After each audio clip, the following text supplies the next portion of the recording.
c'est en temps de guerre qu'on a besoin d'un surplus de démocratie.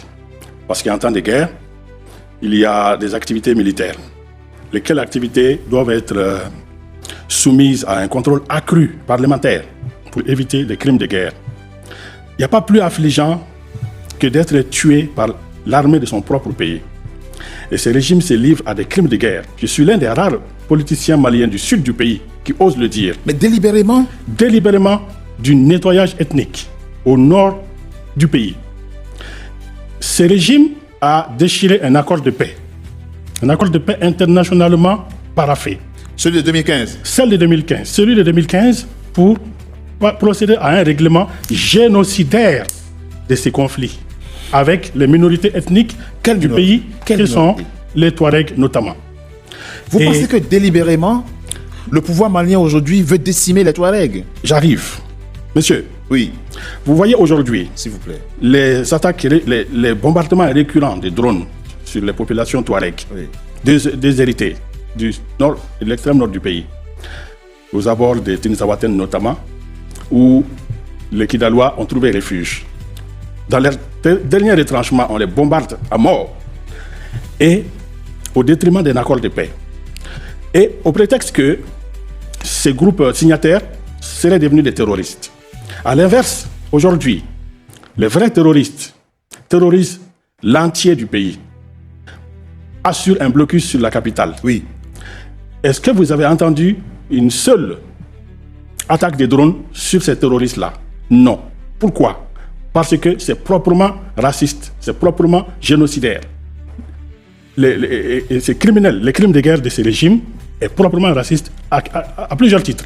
Au sud du pays, où l'on peut localiser les terroristes, les groupes extrémistes, djihadistes, ceux qui organisent le blocus affiliés à Al-Qaïda, oui, eh bien, ils ont des drones.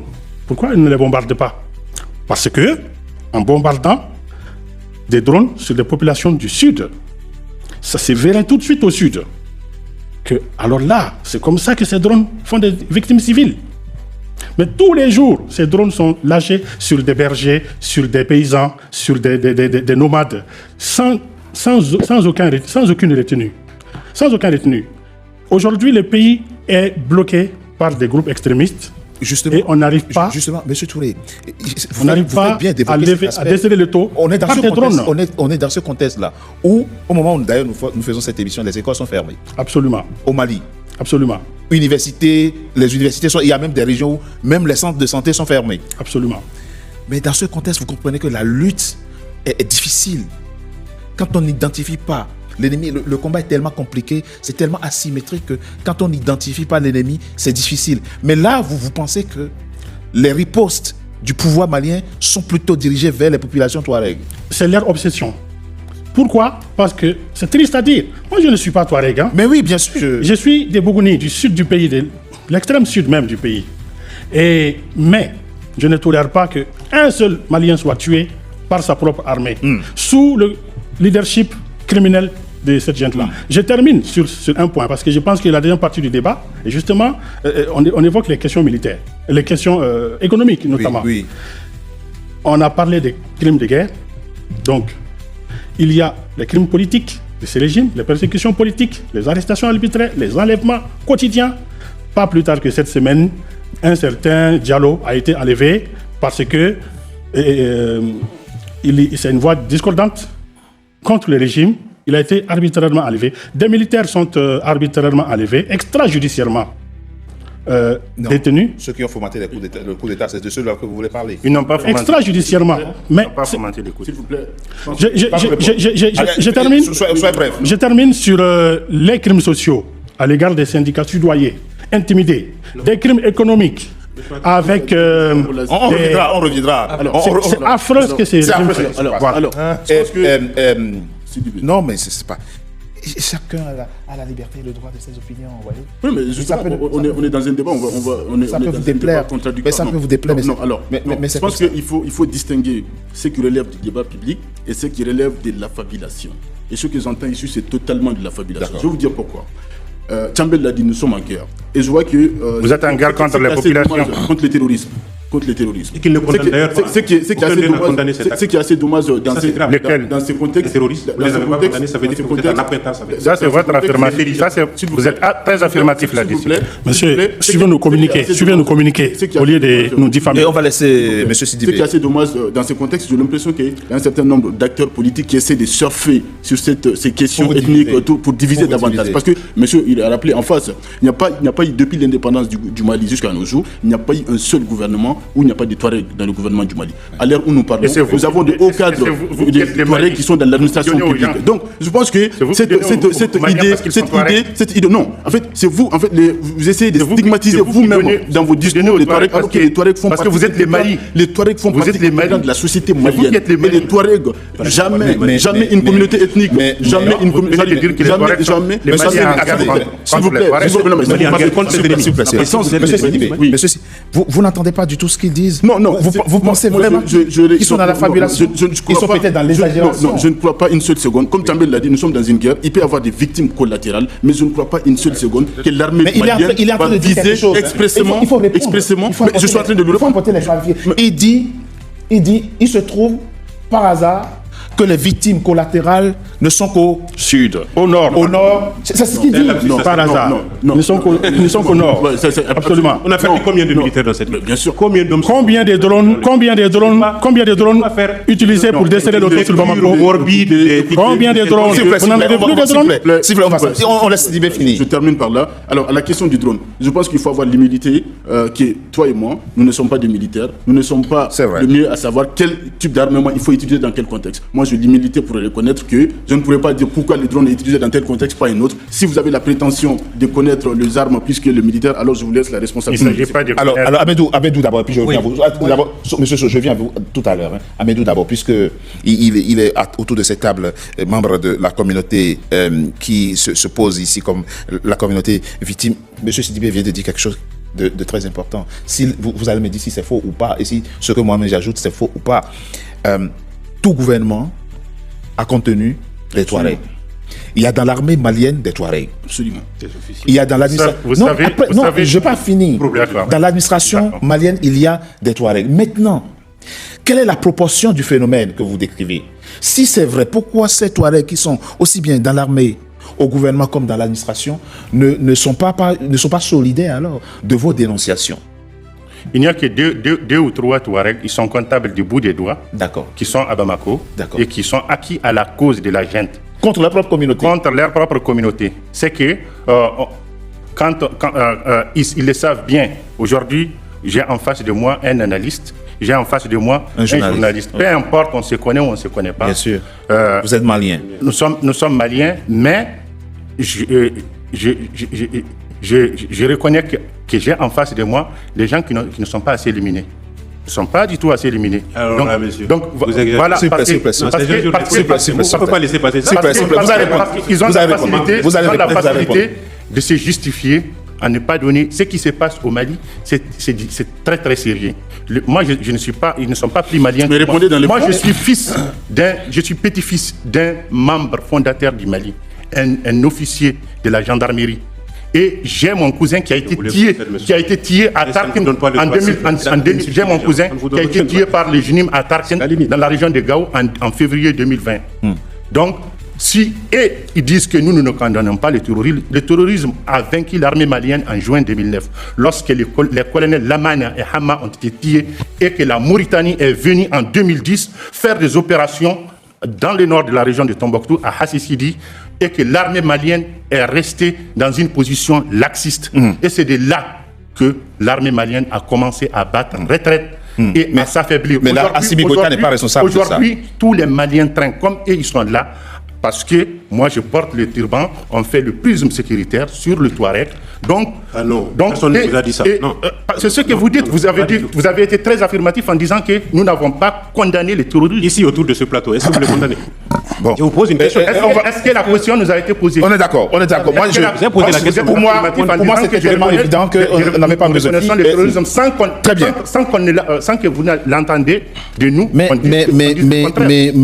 avançons, parce que il y a, oui, mais attention, monsieur, s'il vous plaît, excusez-moi, monsieur Sow, je constate que la lutte contre le terrorisme au Mali, au lieu de vous souder, a fini par vous fragmenter, par vous fracturer. Qu'est-ce qui s'est passé? C'est une très bonne, excellente question que je vais répondre en 1 minute ou 2. Et vous savez pourquoi ces militaires-là ne vont jamais gagner cette guerre contre le djihadisme ou le terrorisme? Mais ce n'est pas votre souhait. Alors, attendez, je vous explique simplement pourquoi. J'explique simplement pourquoi ils ne vont jamais gagner cette guerre. Contre le terrorisme. Nous sommes aujourd'hui le 7 novembre 2025. D'accord? Non. Nous sommes aujourd'hui le 7 novembre 2025. Bamako est encerclé. D'accord? C'est faux. Bon, ok, bon, on verra. C'est faux. D'accord. Mais quand même, pourquoi ils ne vont jamais gagner cette guerre contre les djihadistes? Tout simplement parce qu'ils ont assimilé toutes les populations du Nord aux terroristes. Moi, je suis Peul du centre du Mali, d'accord? Lui, il est Touareg du nord du Mali. C'est-à-dire que depuis toutes ces années, avant même ces militaires-là, depuis IBK, d'accord, l'armée a stigmatisé les populations du Nord. Il les tue comme des mouches régulièrement. C'est-à-dire que nous, ils ne sont pas plus maliens que nous. Bien sûr. Nous sommes des intellectuels, d'accord? Nous connaissons parfaitement le Mali. Écoutez, attendez. Nous sommes à Paris ici, on ne cherche pas de poste à Bamako. On vit très bien à Paris. Parce qu'à Paris, on est diplômé, on n'a aucun problème à Paris, donc on ne cherche pas des postes là-bas. Le problème avec ces militaires-là, c'est qu'ils ont assimilé nos populations. C'est pour ça que vous pensez qu'ils ne vont jamais gagner cette guerre? C'est la raison pour laquelle toutes les personnes, les hommes, je dis bien les hommes, Touareg, Peul, ils ont rejoint ces groupes armés-là. La France ne les a pas aidés, la communauté internationale a fui le pays, tout simplement à cause d'un décret d'un mec qui a fait un coup d'État. Ils lisent un décret à la télévision en disant la France doit quitter, la France quitte. Les Américains ont quitté le Niger, donc ils ont massacré des populations. Monsieur Sow, vous dites des choses très graves quand même. J'ai dit mais qui sont à votre avis, pourquoi l'armée française avait refusé que les militaires sudistes aillent à Kidal? C'est tout simplement pour pas qu'ils massacrent des populations civiles. Mais c'est connu. Ce racisme du Sud. L'armée aujourd'hui à Kidal. Est-ce que vous entendez parler de massacre? Massaoulé, le général qui a il a aligné des B-21 à 20 km de Kidal pour bombarder Kidal. Il a dit, le chroniqueur qui est sur le RTL. Nous qui avons la chance. On va laisser monsieur. Le problème de l'armée, il massacre des populations civiles. Nous qui avons la chance d'être en Occident ou bien aller sur des plateaux, on en parle. Monsieur Sow. Mais personne ne nous écoute. Vous croyez que ça nous fait plaisir de dire qu'ils ont massacré un J'ai même vu des officiers Touareg. Oui, mais dans toutes les guerres, il y a des collabos. D'accord, ils sont des collaborateurs. En 1945, il y avait... Ah, mais pourquoi, malgré tout ce qui se passe, pourquoi aucun Touareg n'ose critiquer ce qui se passe aujourd'hui? Mais c'est la question que je pose. Aujourd'hui, nous traversons la pire des situations. Ils ont besoin... Alors, Etienne Bellegui, vous êtes journaliste. Pour qu'il aille jusqu'à dire ces choses-là dans une émission, moi, je suis interloqué. Au point de souhaiter que le pouvoir ne gagne jamais cette guerre. Enfin, pas qu'il le souhaite, mais il fait une déduction. 90% des Maliens veulent que ces militaires tombent. C'est tout. Quelles sont vos sources? C'est tout. Mais il n'y a pas de stratégie. Y a-t-il tous les Maliens sont fatigués. Vous êtes journaliste. C'est tout. Vous êtes journaliste. Je l'ai dit, directeur de publication de La Voix du Mali. Y a-t-il un problème Touareg au Mali? Non, je crois qu'il faut être assez explicite sur cette question. Oui, je suis interloqué, subjugué et je suis plus qu'étonné d'entendre ces propos diffamatoires sur notre armée nationale, l'armée républicaine, l'armée du Mali, l'armée d'un peuple, d'un but, d'une foi. Le Mali vient de loin. Le Mali est une vieille nation avec des civilisations ancrées. Le Mali a connu des difficultés, des crises et a fait face à son destin. Ce n'est pas un mot, une rhétorique que je... La violence est condamnable à tout égard. Mais ces hommes et ces femmes ne doivent pas se rabaisser jusqu'à ce niveau, vouloir du mal pour son pays. Nous avons connu ces officiers qui sont aujourd'hui au pouvoir au Mali. Des officiers qui se sont battus, qui se sont battus et qui ont été même faits prisonniers dans ce pays et qui sont revenus et qui veulent libérer ce pays. Nous avons une triptitude dans ce pays. La triptitude du Mali dit quoi? À chaque fois qu'il y a des coups d'État, la souveraineté de ce pays-là. Il faut laisser au Mali le libre choix de ses partenaires. Il faut aussi prendre en compte le respect des Maliens. Et depuis, on a une montée en puissance de l'armée, la libération de Kidal. On a des actions de paix qui rassemblent le peuple malien. Nous sommes en difficulté et ce pays se bat. Il se battra et c'est pas le fait de deux hommes qui ne sont pas d'accord, en majorité, qui sont en minorité, qui ne peuvent pas se réclamer de cette nation, qui insulte, qui injurie son pays. Mais pourquoi dans ces cas, honte pour vous. J'ai honte pour vous. Je ne souhaite pas régime que vous souhaitez. Je ne souhaite pas que. C'est pas le régime du Mali. Le Mali d'abord. Non, le Mali ne sont pas les Mali. Dans notre hymne national, il est dit quelque part dans notre hymne national. Si l'ennemi découvre son front, au-dedans ou au dehors, debout sur les remparts. L'hymne ne date pas de ce régime. L'hymne date de 60. C'est désolant. J'ai posé la question, mais vous n'avez pas répondu à la question. Est-ce qu'on peut, de façon sereine et à tête reposée, aborder la question si nous avons, au moment où nous sommes en train de faire cette émission, un problème Touareg au Mali? Non. Non, jamais. Il n'y a pas de problème Touareg au Mali. Mohamed Agamani a été Premier ministre dans ce pays. Voilà. Il y a plusieurs Touaregs qui sont dans le gouvernement. Gamou dirige la ville de Kidal. Et vous en comptez des Touaregs. Il n'y a jamais eu de question Touareg, ni de question Peul, ni aucune question ethniciste au Mali. Donc on ne peut pas résumer les préoccupations, la problématique. Ils ne me laissent pas parler, alors qu'en réalité, je vous ai écouté. Je vous ai écouté dire des propos diffamatoires. Je vous ai écouté avancer sur un terrain d'injure de votre pays.